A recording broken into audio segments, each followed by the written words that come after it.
Ev to Phil, July 21st, 1941, 7 p.m. My sweet, what a day. Woof. However, I'll start at the beginning. Ethel and Tante Shush joined Al and Paul at our place when you left.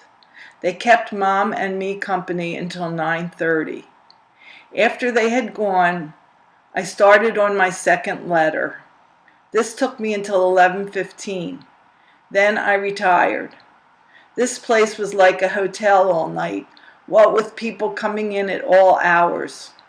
Myra came back with the boys from New York, sleeping over in order to be on hand in the morning. I awoke at 8:30 a.m. and proceeded to dress, eat, etc. Lil called and said that she and Eddie would be over shortly to drive me up and that she would go along.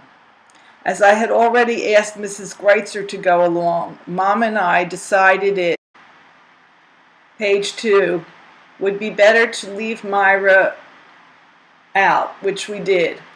Lil rearranged our appointment, making it for 11 o'clock or after. It was a good thing because the notary never showed up until 11:45. We, Lil, Eddie, Mrs. Greitzer, and myself left the house at 10:30 a.m. I felt a little sick before the notary arrived, and we were led to a nice restroom where I stretched out on a couch. I was okay the whole day, resting at certain intervals. The notary read my letter, which incidentally, in his estimation, gave a very clear accounting of our case. But there were other, more specific questions to be answered. This procedure took us 3 hours. We were all required to make separate affidavits, which entailed a great deal of, page 3, questioning, explaining, and finally, it was dictated to a stenographer who typed up the whole shebang. One thing was lacking, a statement from your employer.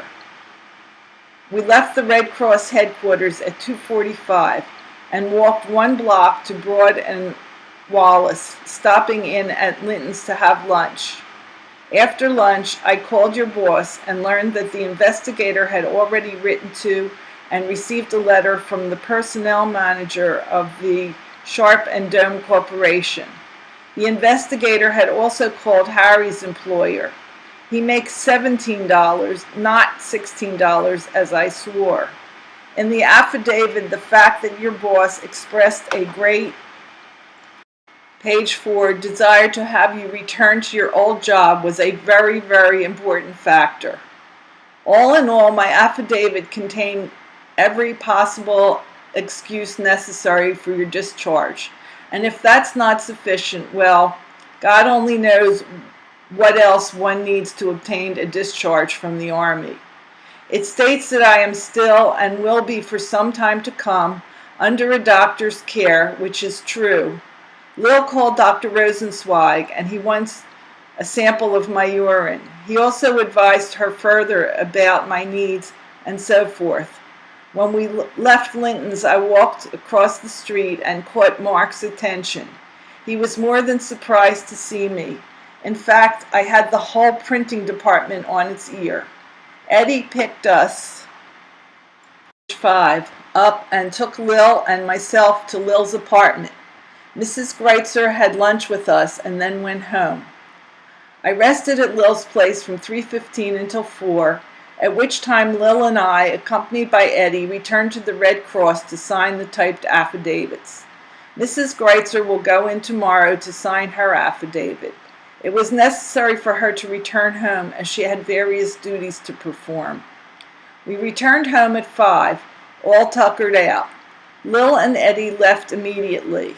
Myra had stayed here all day, attending to Mom's desires and cleaning the apartment. Everyone is well, including Mom and myself, although Mom has, page 6, not as yet gotten out of bed completely, and I am still a bit wobbly. Mom sat in the parlor most of the day for a change of scenery.